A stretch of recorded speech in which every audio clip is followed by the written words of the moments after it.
The greatest sadness of Robert Plant's life was the loss of his son, Carac Pendragon Plant, who died suddenly at the age of 5 in 1977 from a bowel illness.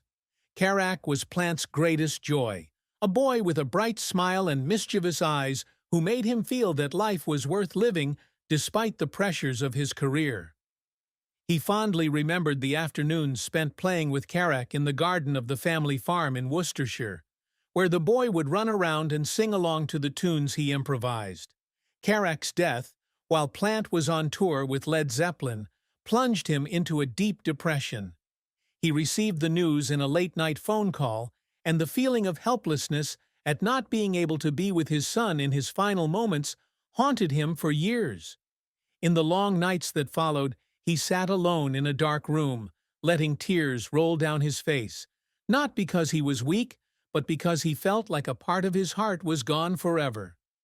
The pain changed him, making him quieter and putting his family first, but it also left a scar that never healed, as he once shared. There is no greater pain than losing a child. Robert Plant's career has been a long journey filled with glorious milestones and harsh challenges. From a young age, he was fascinated by music, especially blues, rock and roll, and folk. He grew up listening to records by Elvis Presley, Muddy Waters, and Howlin' Wolf, dreaming of one day standing on stage, conveying his emotions through his voice. At the age of 16, he dropped out of school to pursue music, joining local bands in the Black Country. He worked part-time at a construction company to make ends meet, while spending most of his time performing in small bars and clubs. During those days, he sang himself hoarse, slept on friends' sofas, and carried around a notebook of lyrics. He fondly remembers being rejected by producers who said his voice was too different or not marketable. But instead of giving up, he became more determined, believing that his uniqueness would find a place. Plant's first big break came when he joined Led Zeppelin in 1968, after being spotted by guitarist Jimmy Page at a gig in Birmingham. With his powerful, soulful voice and explosive performance, Plant helped turn Led Zeppelin into one of the greatest rock bands of all time.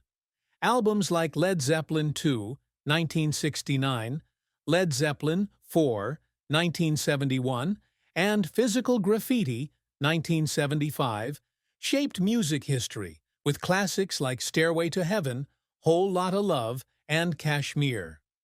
A memorable moment was the 1973 Madison Square Garden performance, captured in the film The Song Remains the Same, where Plant stood before tens of thousands of people, singing with passion and power.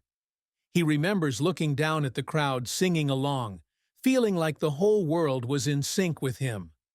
That was when he knew he had achieved his dream, that the years of sacrifice had paid off. But success did not come without a price. To become a star, Plant had to work tirelessly, tour for months, be away from his family, and live under the pressure of fame. There were times when he slept only a few hours a day, traveled constantly between cities, and faced intrusive articles about his personal life. The pressure of writing, performing, and maintaining Led Zeppelin's reputation made him feel like he was running on a never-ending road. There were nights when the rest of the world was asleep. He sat alone in his hotel room, tears streaming down his face from exhaustion and loneliness. He thought about giving up, but each time he remembered the passion for music that had brought him here, and he kept going. Plant's career was not always smooth sailing. One of his biggest setbacks came after Led Zeppelin disbanded in 1980, following the death of drummer John Bonham. Plant hit a period of crisis, unsure whether he could continue his career without the band that had shaped him. His first solo album, Pictures at 11, 1982, though well-received, failed to match Led Zeppelin's success, and some critics said he was losing his way. One rainy night in London, he sat alone in the studio, listening to failed demos, and burst into tears. He felt he had lost part of his identity, and he wondered if he could ever find his way back to glory. The setback caused him self-doubt, But it also taught him that music was about discovery, and he resolved to rebuild his career as a solo artist. After Led Zeppelin, Plant found new success with solo albums such as The Principle of Moments, 1983, and Raising Sand, 2007, a collaboration with Alison Krauss, which won 5 Grammys, including Album of the Year. He also formed bands such as the Honey Drippers and Sensational Space Shifters, exploring genres ranging from blues to world music. A major achievement was the Led Zeppelin reunion show at London's O2 Arena in 2007, considered one of the most legendary concerts in rock history. But every step was a struggle, and he often faced health problems, especially vocal cord problems, as well as the pressure of living in Led Zeppelin's shadow. There were times when he was exhausted on stage, but he sang his heart out. But when he returned to his room, he let tears fall because he couldn't share the burden with anyone. Robert Plant's goal is not just to win awards or fame, but to create meaningful music that connects with audiences across generations. He dreams of being an artist who is constantly innovating, always exploring new horizons in music. To achieve this, he has spent decades learning, from studying traditional blues and folk music to collaborating with artists from many different cultures. He also constantly trains his voice, taking voice lessons and taking care of his health to maintain his unique voice. Each album, each performance, is an effort to get closer to his big dream. He regularly writes down his ideas in a notebook, from new lyrics to melodies he hears on his travels. That notebook, though worn, is a testament to his dedication. Another goal Plant always pursues is to be an inspiration. He often shares his story in interviews and on stage, encouraging fans to pursue their passions and be true to themselves. He remembers one time when a young fan wrote to him saying that his music had helped him overcome difficulties in his life. At that moment, Plant felt that all his efforts were worth it. He believes that if he can touch the heart of even one person, he has achieved what he has always wanted. He also participates in many charitable activities, from donating to environmental organizations to supporting disadvantaged communities, in the hope of using his fame to do good. Love and marriage were the most emotional chapters in Robert Plant's life, but also the most painful. He met his wife Maureen Wilson in 1966 at a concert in Birmingham. Maureen, a nurse of Indian descent with a warm smile and a kind heart, was instantly attracted to Plant. They began with simple dates, walks in the park, and long conversations about music and life. Maureen was not overwhelmed by Plant's ambition, but loved him for his sincerity and passion. They married in 1968, and Maureen became his rock during the early years of Led Zeppelin, when he had to deal with the pressures of fame and touring away from home.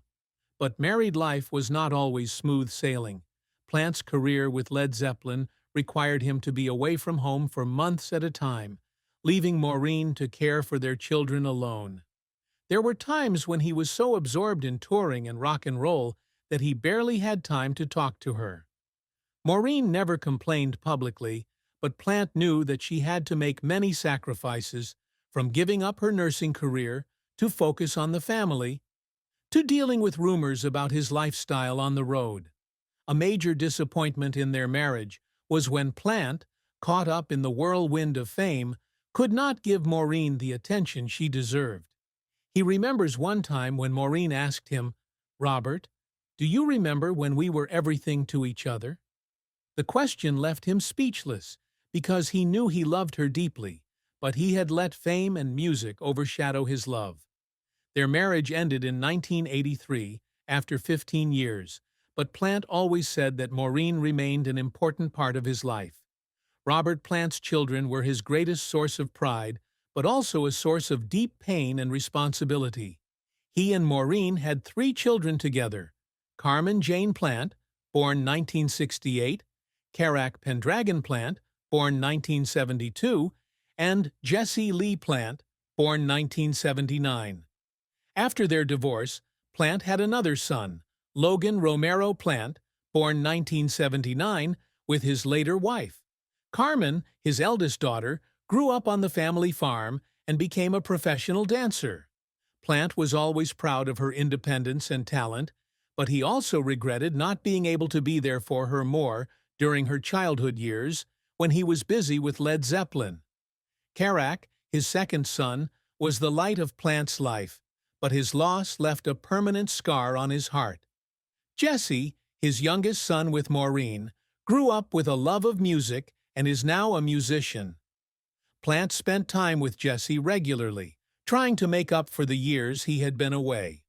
Logan, Plant's son with his future partner, also pursued a career in the arts, and Plant encouraged him to find his own path.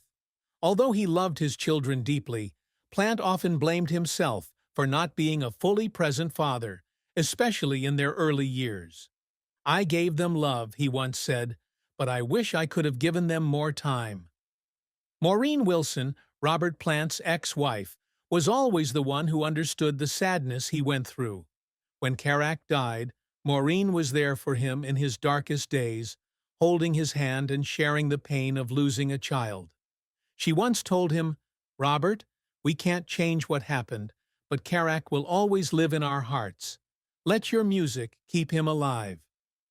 Those words helped Plant find the light, though he carried the pain for the rest of his life.